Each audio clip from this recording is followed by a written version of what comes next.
So now, Yesterday you didn't cover the second topic, I guess. yeah, data modeling. Oh, that is data modeling. After Yes, yes. That was the data modeling. yeah, architecture of Salesforce platform.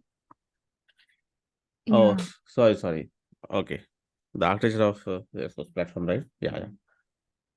1 minute.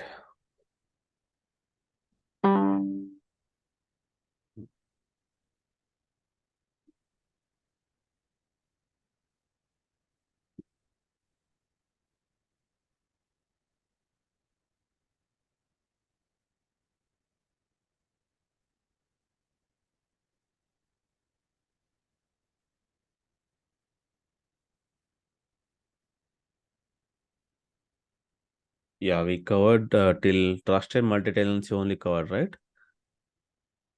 yeah, So this is clear till here, the multi-tenant architecture of the Salesforce. yeah. Okay. If you want, I can repeat it again. So let me know. Now, metadata. So before metadata, let me go to the sandbox and playground.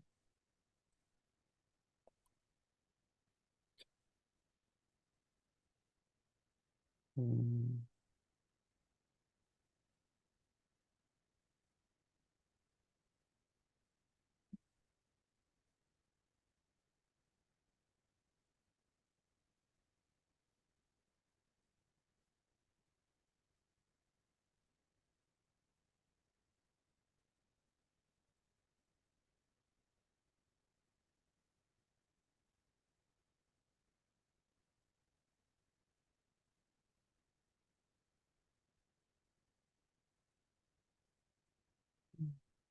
Let it connect.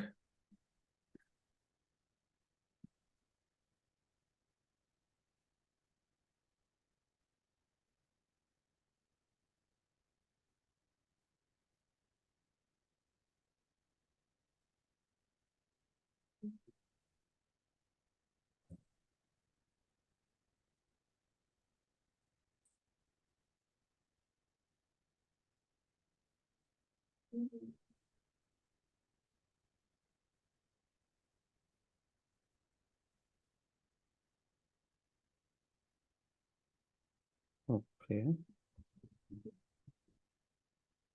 Uh, Yesterday we talked about the records, right? And I have told you that records is nothing but the data we store in any of the object. Now, if I open any of the record, you see the details right here, the name, the title here. Yeah, Apart from this, there are some kind of buttons right here, buttons. And if I want to do some additional, if I want to do delete, clone, or if I can add another buttons as well here. I can add another buttons as well here. So this is the data. Actually, this is the original data, whatever the data we are going to store in the fields. But apart from that, there are certain information that is related to the data, but not actual data. Once again, suppose let me open another object.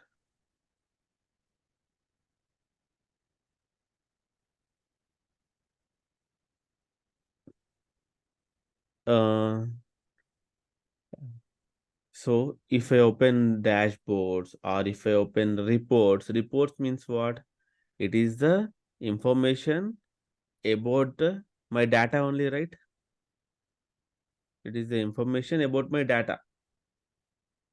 Yes. So basically, data or the information, data or the information which tells us information about the data.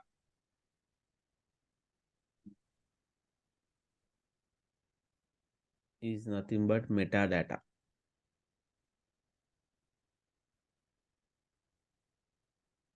We'll see practically. So theoretically, metadata is data about data. Okay. Data about data, because in Salesforce we not only store the information of real information. There are certain buttons, certain functionalities, certain flows, certain rules, certain permissions, certain profiles, certain users groups. We all create these all different kinds of another data, which is telling information about the actual data. So that itself is nothing but data about data. And that concept is called metadata. That concept is called metadata. We'll see few points about the metadata. So metadata in Salesforce is nothing but metadata is a data that represents your configuration and customization. Okay. You created the object, right? Yeah. Whatever the data you're storing in that object is the actual data. But the object itself is certain kind of configuration or customization you have added to the Salesforce. That is the metadata. You created fields. The values you are storing, the records you are storing into that fields is that original data, and the fields, what type of information it can store, what is the data type of the field, what is the what are the profiles that are related to the fields. That information is called configuration or customization, and that configuration or customization of the Salesforce platform to store data or to have access to the data is called metadata. Is that clear? Yeah. Now it describes the structure, how the data should be stored, relationships between the objects or between two different records, and configuration of the actual business data. Okay, it is not actual data, it is data about data. Now it defines the mainly architecture model of Salesforce: data, settings, and customization. Whatever the settings you do, whatever the customizations you add into the Salesforce, those all come under metadata. Is that clear? What is about metadata is nothing but data about data. Okay. Okay.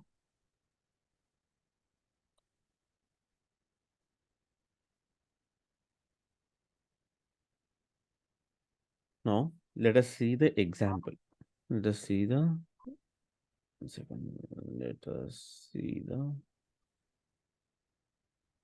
example. You know the account object, right? Yeah. Yesterday we have seen account object, contact object, and we have also created a new objects in the assignment. So like that, let us consider one of the object called account object. So the account name, so account name and address is the original data, right? This is not a metadata. Now this is not a metadata. So whatever the name of the account and whatever the address of the account, actual address of the account, comes under the original data. Now metadata in the sense the account object itself metadata, because account is not the original data. We are storing original data as a one of the record into that account object. Now this account object is a metadata. Then again, fields like account name, address, phone number, etc. These all fields are nothing but the metadata, because they store information such as what type of data type the field belongs to, what is the length of the data that can be stored, and any other attributes related to the fields, but this is not original records, original data. It's like a place where you are storing the data. That means it is holding the data. It is storing certain information, certain customization, certain configurations about the original data. That means we are calling this objects, fields, and any other customizations as a metadata. Now there is a concept called page layouts. We'll be covering this in more 1 or 2 classes itself. So page layouts is one of the information about the object, about the account object or any other objects, that also comes under metadata. And any validation rules, workflow rules, processes, everything comes under metadata. I hope this is clear. We'll see the practical concepts very soon. But when we trying to understand the architecture of the Salesforce, in the architecture of the Salesforce, as a trust and multi-tenant architecture comes in the third layer of the Salesforce architecture. So similarly, the part of architecture is metadata, because metadata in the sense that is not actual data. So if it is actual data, then we don't call with any other name. It's a data, that's it. But any information that specifies how the data should be stored, where the data should be stored, how the data should look, who can access the data, these other informations are nothing but metadata, data about data. In broader sense, Salesforce metadata encompasses everything from custom objects, fields, layouts, reports, dashboards, Apex code base, Visual Force, uh, pages to Lightning components, everything. Even the coding thing which you do is also comes under metadata, because that coding on which you are doing the coding, you are doing the coding on the original data. That means again it shows some kind of information about your original data. That's the reason we call it's a metadata. Everything in the Salesforce which relates to original data comes under the metadata. So is that clear? Yeah. Now I'll explain the last point with a small example. Actually, whatever the coding you do, right? The coding which you do, the customizations which you do, won't do directly in your production organization. I mean, if you are working in a company, so there is a original or there is a main Salesforce organization, Salesforce environment, where production data is there. Means if you do something to that production organization, the client may get affected. Okay. Or any other services, any other applications that are depending on the Salesforce environment will get affected. So that's why what we do is we will have sandboxes. Okay. We will have sandboxes. In the sandbox only you do coding, you do customization. Whatever experiments you want to do, you will do here. Once you feel this sandbox or this test environment, whatever you are playing with, is clear. I mean, whatever the functionality you have developed, whatever the customizations, configurations, Apex coding, or Visual Force or Lightning coding you have done, you think that is right and verified by the other architects or team leaders of your team, then only you will push this code or configurations or functionality to the production organization. What you are pushing? The objects you created here, the fields you created here, the Apex code you have written here, the Lightning code you have written here, or any other profiles and permission sets, whatever you have created, the workflow rules, validations, whatever you have done in the sandbox, that you are pushing here. So instead of telling hey team lead, I am pushing the objects, I am pushing fields, I am pushing Apex. In a broader sense, what we tell is, I am pushing metadata. I am pushing metadata from sandbox to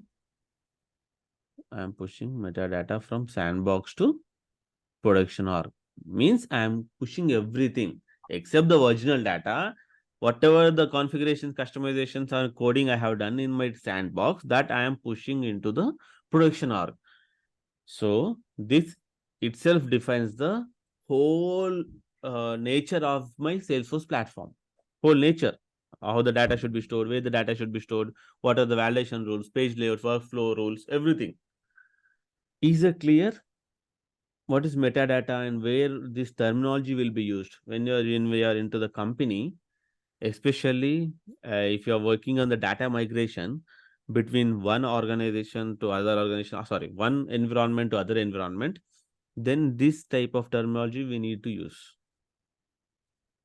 Okay. When developers and administrators talk about migrating changes or deploying configurations between Salesforce environments, like from sandbox to production, they are essentially referring to moving this metadata, data about data, customizations, configurations, and other coding related things which are related to the data, but not actual data. Is it clear? Any questions till now? No. Okay.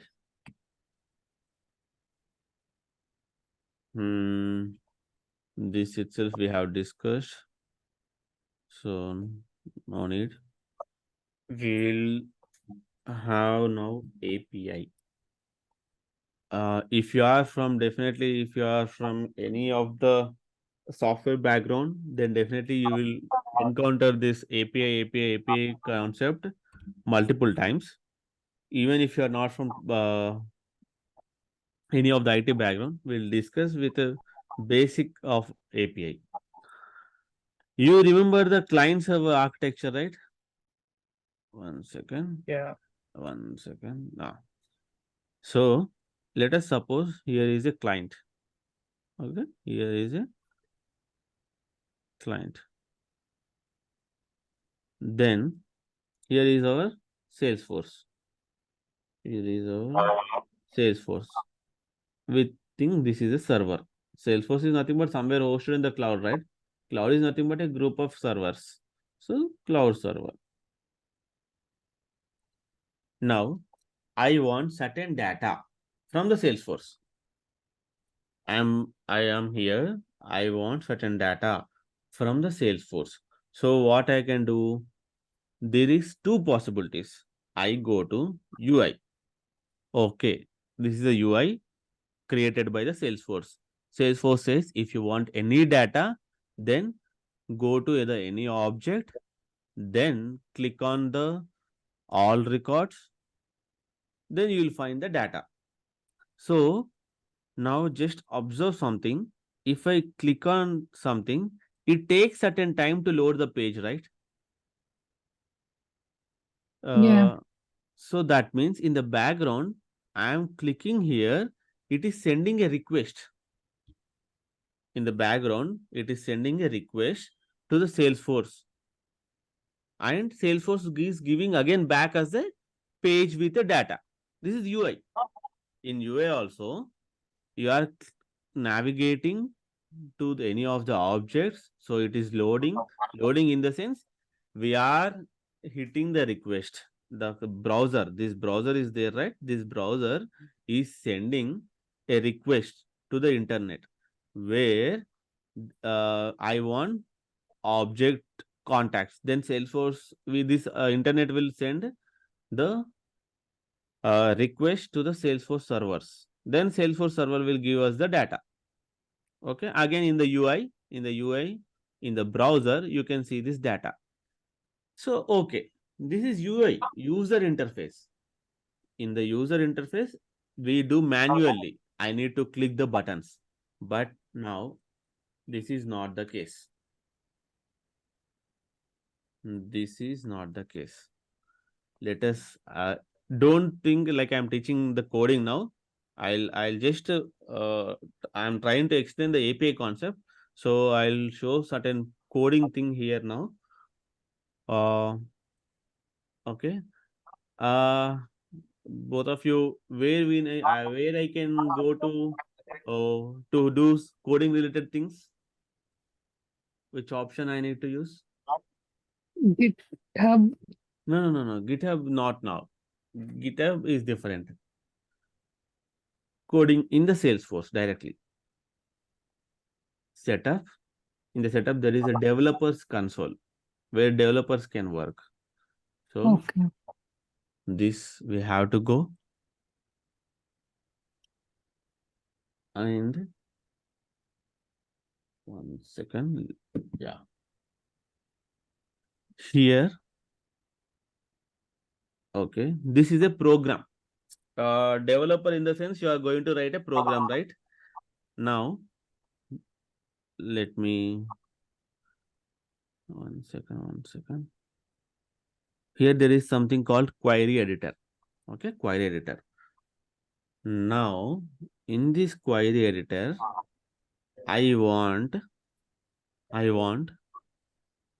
these contacts. Okay, I want this contact. Am I using any UI here? I mean, not like a going to button, clicking on certain buttons, clicking on certain records. No, right? Just I have opened one programmable console. So in this programmable console, I am typing one query for the program, for like a one single line of program, like select name from contacts, where not where limit 10. 1 second. Give me 1 minute. I'll be on mute.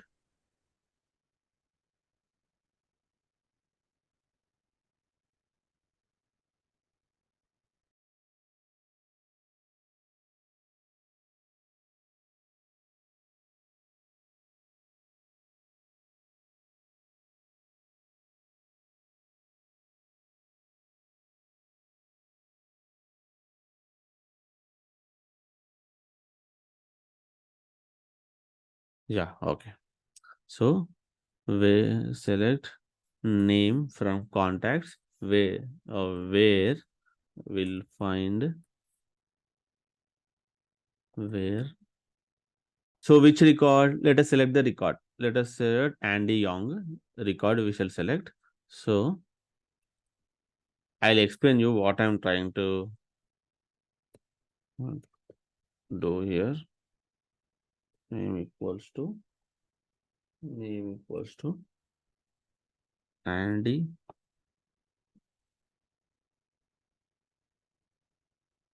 Young. This is a program, single line of code I have written. This is like a SOQL query. I'm searching for this object, for this record in this object. Okay. Now, this something I have given contacts. So let's see. So there is no contacts, it is telling. But in the UI, you see it is a contacts. It is contacts only. But here it is showing there is this S object. This object is not supported. So why means because to communicate programmatically, we need to follow API names. To communicate programmatically, we need to follow API names. What is API name is? In the UI, there are buttons, right? Contacts, cases, there are tabs, right? So each tab have some specific name. So What sorry? UI means? UI means user interface. This is user interface, the browser. Oh, okay. The Salesforce environment is there, right? This is like a browser. In this browser, whatever you see is like a UI, user interface. Whatever you do here is a manual thing. Okay. You click on the buttons, then you go to the some records, then you find the details. But instead of this, we have a way to get the records programmatically. Okay. That programmatically, if you want to interface with the Salesforce, then we need APIs. I'll explain it again very clearly, but for now, let me show you what is the importance of API name or name. Object manager. Then open contact. In the section of API name, what is the name given for this contacts? It's only contact, right? Then only take this contact API name, because API name we have to use when you are communicating to the Salesforce programmatically. Now click on the execute. Did you get the record? Yeah. Yeah. Let me take another data also. If you see here, there are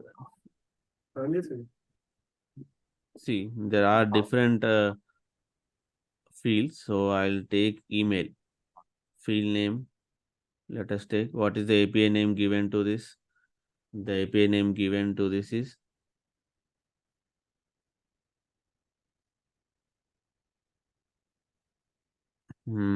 field label, field name. Yeah, email.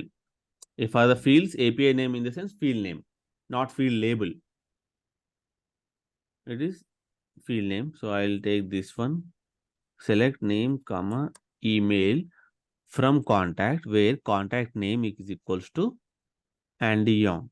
So you got the email, right? So how did I get this? I am communicating, I am requesting to the Salesforce programmatically using their API names of the object and API names of the fields. 1 second, again I'll tell you. As in the UI, you click on the buttons and request the data from the Salesforce by clicking manually. In the similar way, there is a programmable interface where you need to use the API names to communicate with the Salesforce. So now I have asked the Salesforce to provide me the contact. How I asked? I asked programmatically. I didn't go manually by clicking the buttons. I just written one single line of code where I got the data. This concept of programmable interface to the application Salesforce is nothing but API, application programmable interface. This is application's user interface. Now, this application programmable interface, why you need it is because suppose you want to fetch the names while you are writing the program, you want to fetch the contact Andy Young details again and again. You can't go to Andy Young again and again in the manual, in the UI, copy this name, copy this email and do paste it in the program again and again some 20 to 30 times, right? You want to have the programmatical information. You want to write a code that if you write one single line, you get the data. If you write one single line, you push the data. That is where API concept comes in. Programmatically, through the program, if you want to communicate with any of the application, not only Salesforce, if any of the application, that programmable interface provided by that application is the API. In Salesforce, API is very important because everything, even if you take our custom object, this is a standard object, right? The standard object is having the name, API name, contact. But if you see the custom objects, offer, I think, right? We have created, yeah, offer. What is the API name here? Offer __ C. So this is the API name.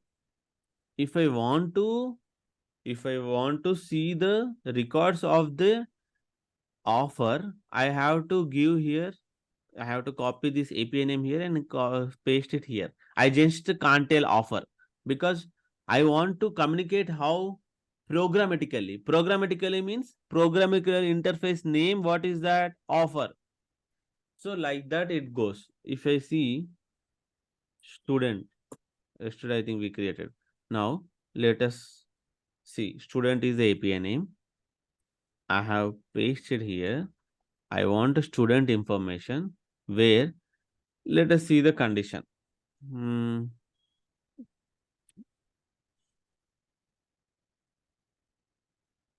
What are the fields we'll ask for this? We'll take grade. We'll take grade. Then we'll take student name. Okay. Then we'll take class.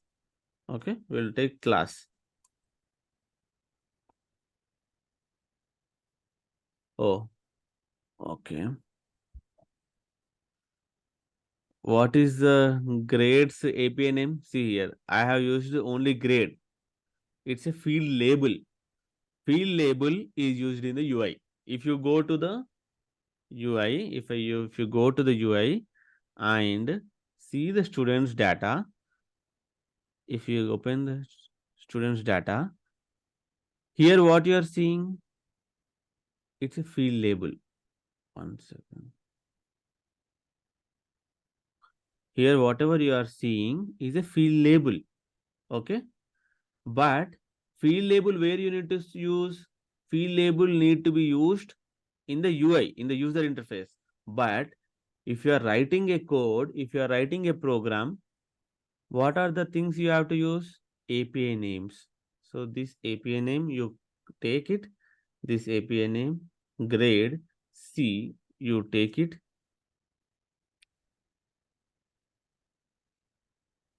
Paste it here. Now execute.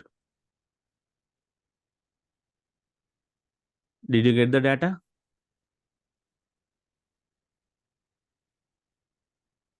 Hello? Just fields. Just fields we got. We got 0 rows. Why?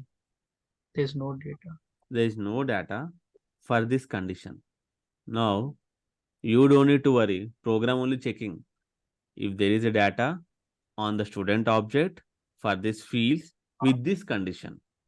Because where name equals Andy Young record we didn't create it, right? In the students, there is only one record called Kalyan. So now let us change the condition in the program in one single line code. Kalyan. No. So select name, grade, class C fields from the student object where name equals to Kalyan, and whatever the field names and the object names I am using here, everything is API name. I am not using field labels or object labels. I am using API names, field names. Now execute. Now you got the data, right? So this is the important. Now suppose there are hundreds of students here. Like you have the contacts and accounts, right? So like this, if you have some multiple contacts, so how to filter that? You can't check everything here, right? What is the condition? What like suppose here the billing from billing state CA, Canada or TX. So they are different billing states accounts belongs to. Now I want the billing state some CA, that account only I need. So I can't check here directly if I have some hundreds of records. So instead of that, I use a programmatical way. So to use programmatical way, we need to follow certain rules and conditions that are provided by the Salesforce application, Salesforce platform. So Salesforce provided as way that if you want to communicate with me, uh, Programmatically, then definitely you use the API names that I have given. Don't use the field labels or object direct names. Use the specific API names. Okay, is that clear? API in the sense application programmable interface where client we communicate with the Salesforce server or the cloud through the help of Salesforce APIs. Okay, if you want to create the account, if you want to get the account details, whatever you want, you do with the help of API only. You send the HTTPS response. This concept also you will come to know what is HTTPS response and everything. But in general note, you remember this Salesforce API is the interface between any program or any coding we do to the Salesforce. Questions? No, all this topic is under API, No, under under architecture of Salesforce, because Oh, we'll come to the final conclusion statement now. We are telling in Salesforce, if you want to do programmatically communicate with the Salesforce, if you want to write a program and talk with the Salesforce, you will be using API concept or API names, application programmable interface. Backend in the Salesforce, everything is API. Salesforce, suppose if you take this object here, and if you open the if you open any of the object here, and if you open any of the record here, Edge Communications is a record under the account object. If I click on related, then there is certain contacts, like contacts is different object, accounts is different object. Now these two objects are interrelated, right? Means there are list of contacts available on the link to this account. This linking, this showcase of the contacts or the other objects, any other objects like opportunity cases on the accounts, in the back end, Salesforce will only believe in API, because Salesforce thinks that API means unique name. Okay, in the back end also, Salesforce developers, I mean not we who developed the Salesforce in the Salesforce, they also use the program only, right? Whatever you are using in this is a software. This software will have certain code in the background that will run it. So in their code, even Salesforce persons, not only we, in the Salesforce, whatever the code they have developed, they also develop their code based on the API architecture only, API names only. They don't just call contacts. They just don't say some accounts, or they don't just say offer. They believe in API names only. If they have certain code that is back of this UI, back of this software, back of this web page, that web page is based on the API only. Means Salesforce tell that not only you communicating with us with the help of API names, we internally, in our code base also we use API architecture only, API names only, because we believe API means unique name. So any programs, any software code, whether from externally like we, or whether internally like they communicate internally into the Salesforce application, those all done with the help of APIs. APIs are used to communicate whether internally between the objects, between the records, between the different functionalities, or internally between the these all. Everything, whenever there is a term called code, in the code they use API names. So this is what the final statement. Questions? no. We'll have separate like session on the APIs. So don't worry if you face any issues on understanding this API. So API, if you want to remember the term API application programming interface allows different pieces of software to connect to each other and exchange information, whether we are writing the code or whether internally Salesforce is writing their code. Now, the core of the API's power is that all of your data and metadata is API enabled. Till now we talked, right? So in the Salesforce, everything is API. Whatever the data you are having, what are the metadata like objects, fields, whatever that is having, that all have API. API enabled means everything can be accessed with the help of API. This might not seem big deal, right? Okay. But the API gives Salesforce a huge amount of flexibility. It lets you move beyond normal idea of business software. Like you can develop external softwares also to communicate, to get the data, build unique and creative solutions for your company. This all just APIs are similar without knowing the details. I think I have added some normal points underlying technology.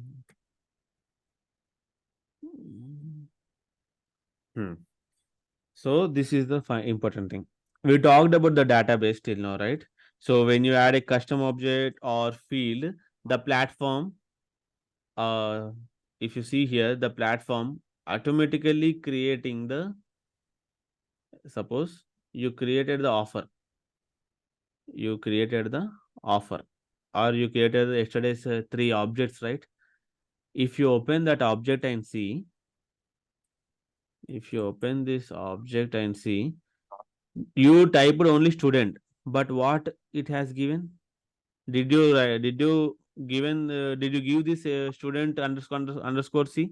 No, right? This API name is created by Salesforce automatically. Why underscore C means it's a custom object. Salesforce, whatever you do custom object, it appends a underscore C. C in the sense custom object. So whenever you create any of the object or whenever you create any of the fields in that object like student name, grade, class, it creates API names automatically. You don't need to worry because Salesforce believes that APIs are its main thing in the architecture. So whatever you add any metadata, it creates a custom, it creates API name for that.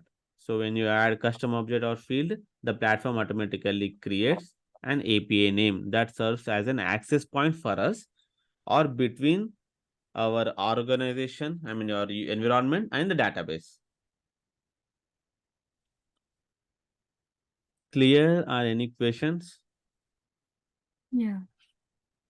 Sai, is it clear for you? Yes.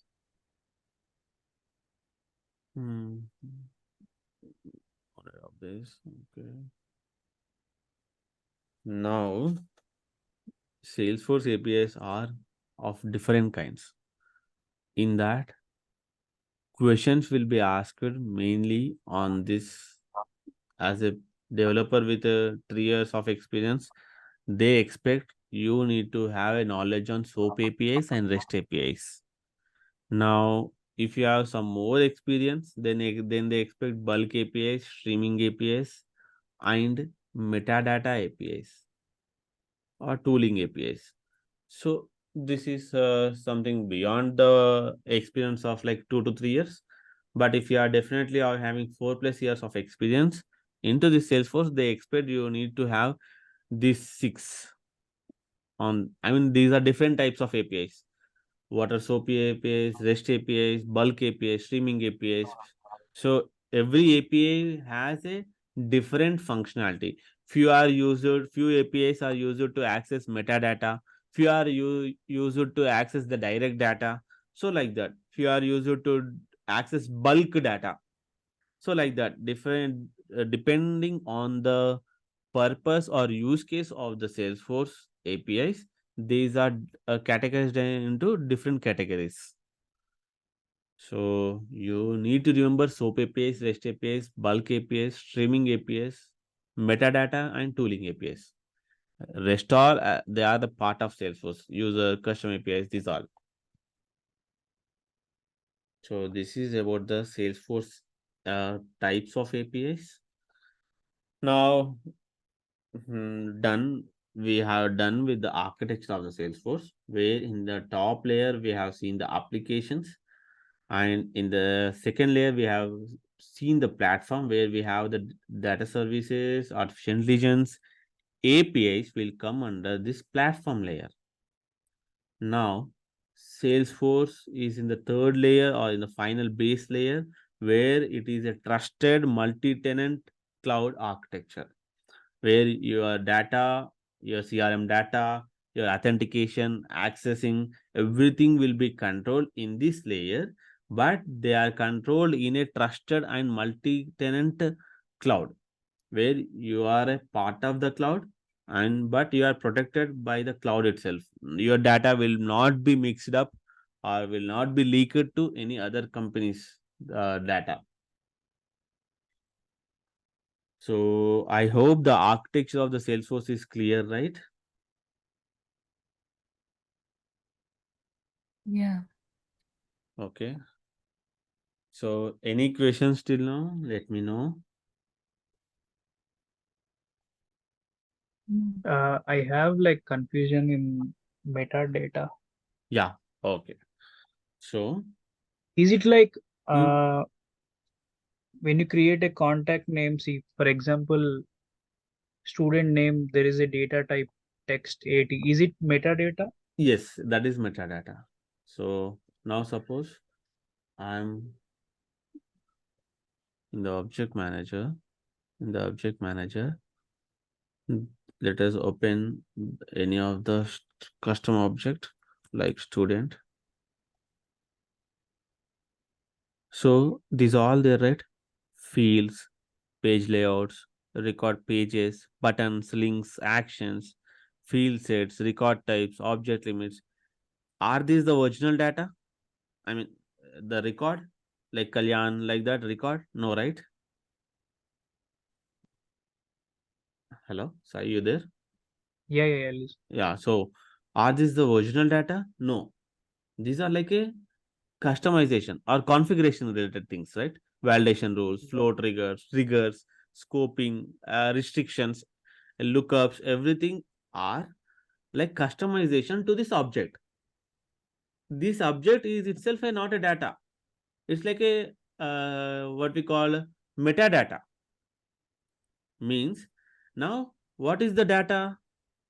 If you go to the home, if you open the student object, this Kalyan is a data.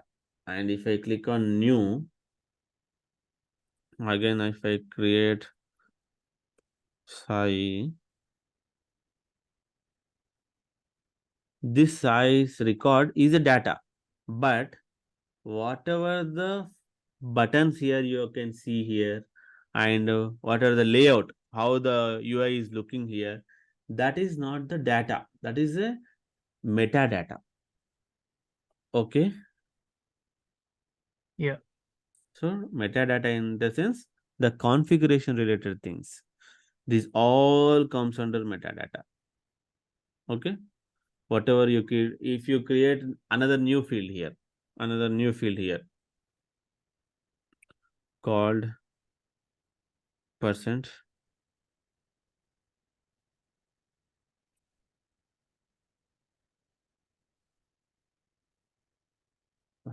percentage. All these changes we make here are called sandbox, right?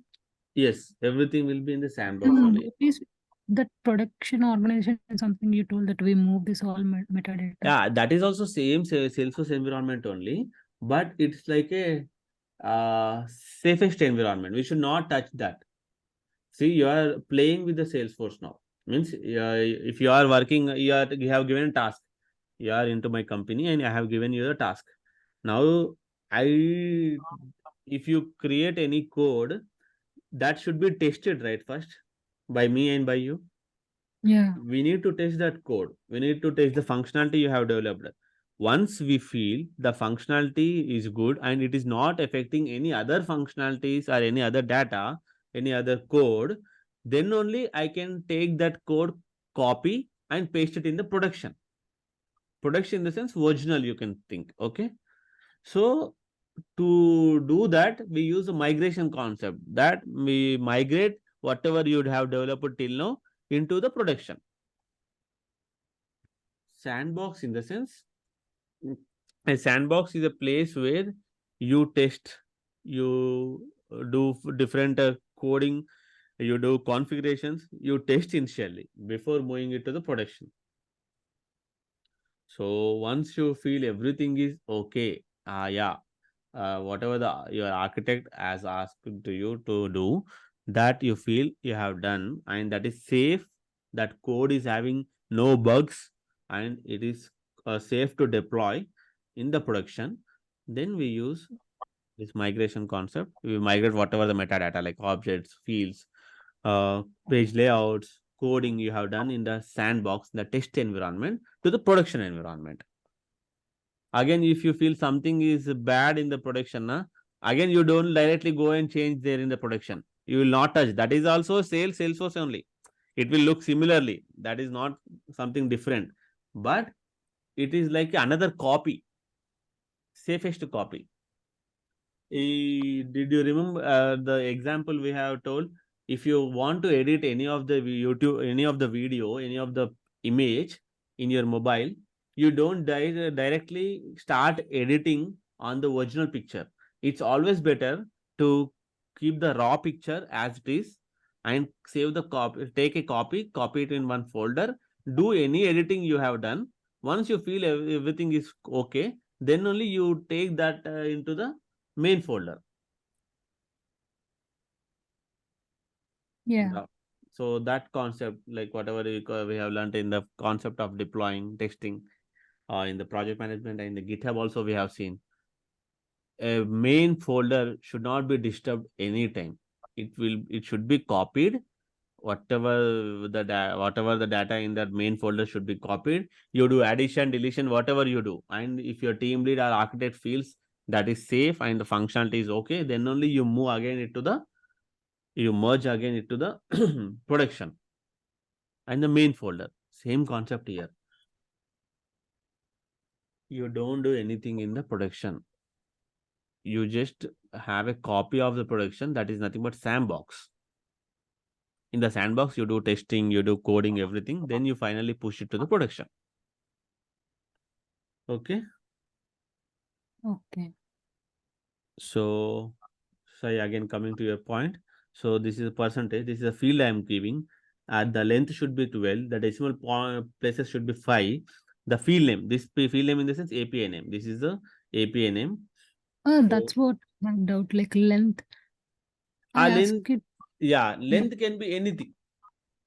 anything. Yeah. Anything. It depends on the, suppose if I click here, 25. 5. So this length is like a metadata. Length is like a metadata, means it is telling some information about this data. Means whatever the data you are going to store in this percentage field should be of length 25 and decimal places can be 10. Means it is telling some kind of information about the original data. Okay. So field description. Next. See, now depending on depending on the field you select.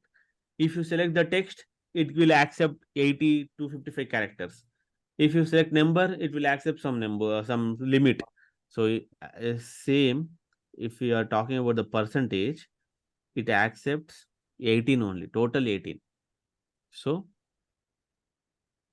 12. 1 second, sorry. Okay, I did 12 plus 5. Total is 17. Now it will have. Is it clear, Pooja? Yeah. Length depends on the field you are going to select. So definitely you will get an error. The length should be 18, the length should be 255. If you select a text area is very large. So you can have some 4K, I mean 400 characters, sorry, 4000 characters, like that. Click on next, click on save. So this information now percentage is one single field, but this single field have some information. That information is nothing but metadata. In this whole 1 week, I mean tomorrow and next week 2 classes, we will be discussing these all page layouts, record pages, buttons, these all. Okay, these all we are is nothing but metadata. Mhm. Can you tell about the length again, if you don't mind? Yeah, of course. Now let us create a new field. Okay. Yeah. Let us select text area. Okay. Okay. What is the length acceptable here? It is given 255 characters. 255 characters. If I select text area long, how many Okay. characters? This many characters. Text Okay. area rich, same but rich, like links, HTTPS, like URLs you can do. So Like characters means it's like characters a means each alphabet or each number, each like Okay. this define. We having 6 characters like that. But alphabet like it doesn't come under like numerical value, right? But length accepts only the numerical value. Length accepts numerical value. Okay, let me show the example. So if you take a text, Yeah. length you have to specify here 80. Means you can store 80 characters in this. If suppose In description part. not in description. 1 second. School. Hmm. Okay. Length indicates the number of characters we present over there. Yes. Not. The entire field or Sorry, this is only not. part? In the entire field we are creating or only in the description part? I didn't get you actually. Like the number of Okay. I'll go back. I'll select a number only. I'll select number here. So number and percentage is where the length comes in. Actually, not in other cases, especially in this one. So length Okay. should be 18. Means maximum 18.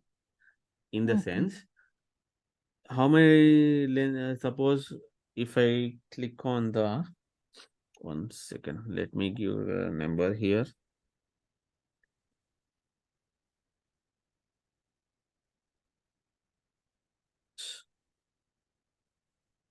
I give only here 3 decimal places. So 3 places are here and 2 places here. Total how many? 5, right? Yeah. Total length in the main place and after decimal. So field name marks. So while creating the field, you give these details. So click on next. Click on next. Click on save. Let me go to the student. Let me go to the student.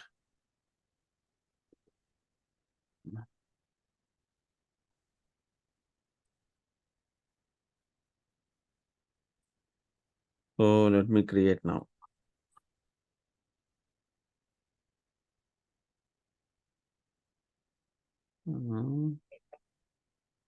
Even this happened that day also. Student name, marks.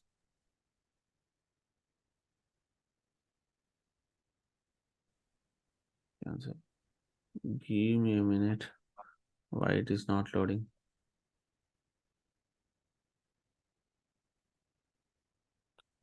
Let me load it again. Student. Let me create a new record.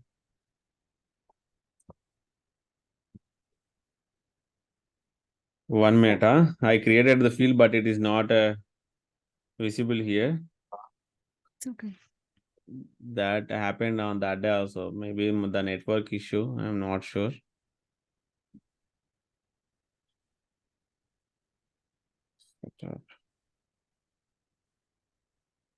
Object manager.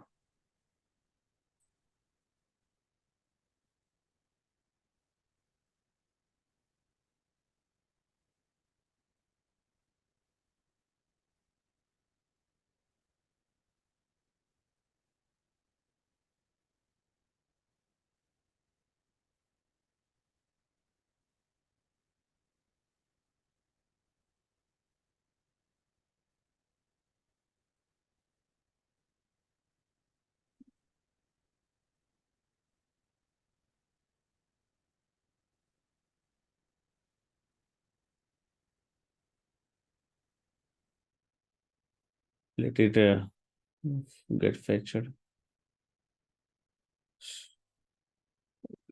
I think we have created another field also that day. Let us go to that one. See, this is a rating. Okay, rating is a number field actually.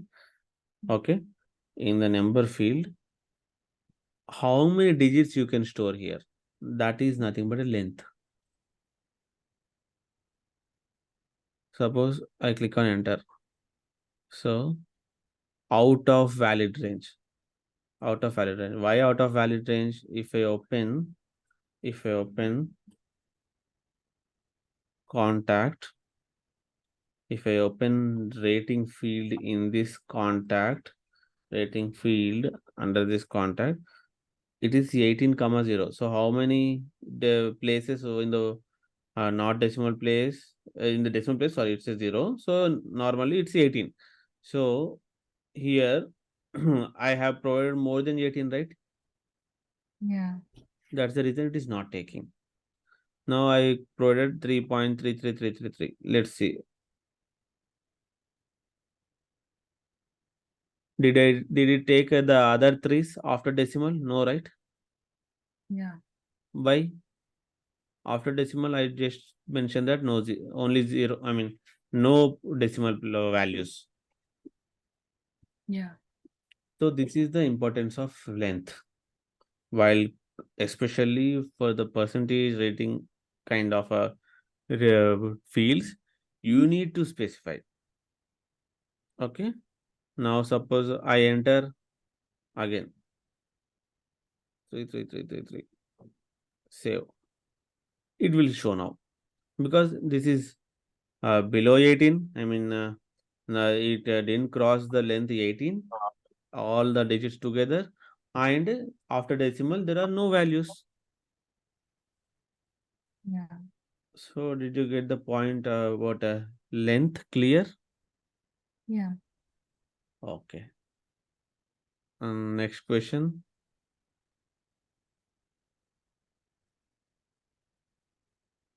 Hi, any questions?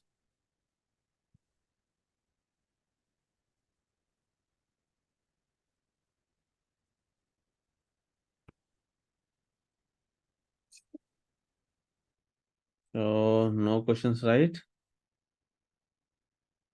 Mm. Okay. Okay. Next, we have seen the data modeling concept, right, yesterday? Yeah. Now, as a part of data modeling, I request, No, before, today we didn't go through data modeling, I guess. no, the starting only we have gone through data modeling. The objects, custom objects, standard objects we have seen, right? That itself is a data modeling. Okay. Now, this complete 900 points, I want you to secure. No, I mean, today's task. Okay. I'll be checking your profile. There will be a Salesforce Trailhead profile that I can check so that how many points you are having. I'll ask you the link. So go to this and complete this. This almost takes like 2 hours, 1 hour only. But if you want to understand each and every line, then it takes 2 hours at most. So navigate setup, understand Salesforce architecture, what is App Exchange we have seen. It's like a Play Store. Then discover different use cases of platform. Getting started with Salesforce platform. Here you have object, app, this concept, yesterday's concepts. So go to this 5 of them. Then after this, today only data modeling.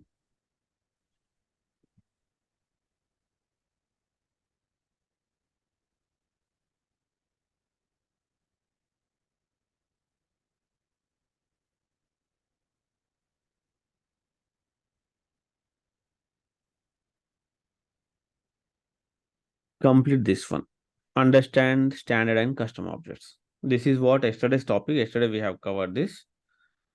We have created the custom objects as well. So here also they explain the same nature, same thing, creating a custom objects. They create the custom object called property. Okay. Create a custom field in that. So like this. Now create a custom object called offer, and this create a custom fields. Yesterday you have done this, right? Which one? Yes. Yesterday in the Yeah. assignment, I have Yeah. told you to create one custom object that Yes. I asked you to create according to my requirement. I have this week more 2 assignments. That 2 assignments will depend on your yesterday's assignment. This is different again. This is trial head. Trial head, why I prefer is it is the official documentation. Each single line in this document is written by Salesforce. So if you read that, you will get more knowledge on the terminology. So that's the reason I always recommend everyone to go through this trial head playgrounds modules. Now you complete this as well. Only this one. It hardly takes like 5 to 10 minutes to complete this, because this concept you already know. You can skip everything if you want. If you feel you are okay with the objects and data fields, you create this one. Then click launch. Remember, throughout this module, if you are, throughout this object and administrative concepts, use one playground only to create. Suppose I am using admin playground only for everything. So like that. If you have any questions, put me in the chat. I'll answer that. So if you complete this tomorrow, we will talk about the object relationships. So how the object is having a relationship. Okay. Okay. So definitely you have to complete the first module. Oh. Okay, na? Because if you complete the first module, you will be creating one custom object called property. That custom object property will be used in this second module. Okay. So that then you will get the next 500 points. So if you skip the first 500 points, then this series of 500 points you won't get. Means 1500 points you will be missing. These points are very crucial because few interviewers are asking us to provide our profile information like this. Our public profile information, where you will be having the number of points you have secured. Okay. So this complete information will have the info of your certifications, super badges, everything. So that is very crucial. So this is the public profile. You copy this and you save it. You give it to me. Okay. Where? Go to the profile, your icon, click on the profile. In the profile, you'll be having similar to this one. Copy this one, Okay. paste it in the chat, and not in the WhatsApp chat. Message me personally. Okay. This is not a confidential thing. You can share it in the chat as well, but it's up to you, because this will be public profile. Even in your resume, in your LinkedIn, if you want, you can paste it. Okay. Okay. This is like a public profile only. If you say share this, I can see how many points you have having, like how many certifications, especially how many modules you have done. Okay. This is like badges, points, trials, everything I can watch. Okay. So I'll be having a record of your day-to-day progress. That's the reason I'm asking. Okay. Okay, we'll end up this. Sorry for the 30 minutes delay on today's class. Kalyan, share the data modeling link. Oh, okay, okay.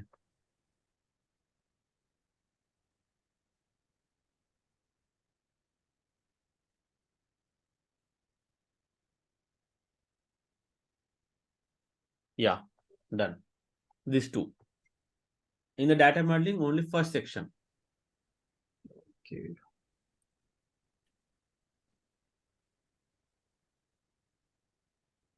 Like understand custom and standard objects. Yes. Only Since the first one. only the first one, it won't take much time. But if you complete the first one, then only you can complete the second section. Okay. Okay. But Mm. in a Salesforce platform base, we need to go to every module, right? I didn't get you. Yes. In Salesforce Platform Basics, every module, because Okay. that module we have completed. So that module, each and every section I have completed.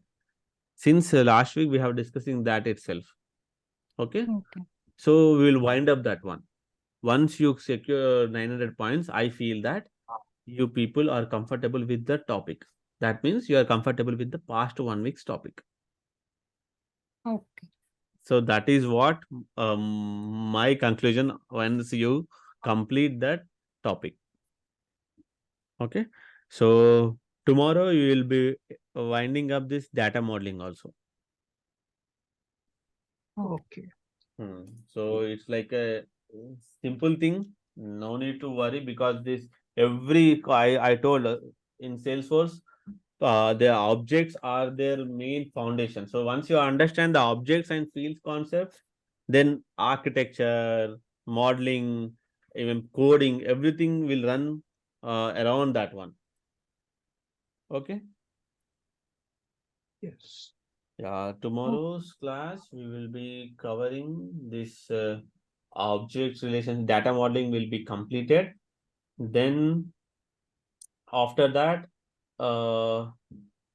maybe okay. Next Monday I will be taking the class. Next week we will be having 5-day classes. Okay. Yeah. Okay. Sai, is that okay for you? If Yeah, not, no problem. so because actually next week I need to start coding.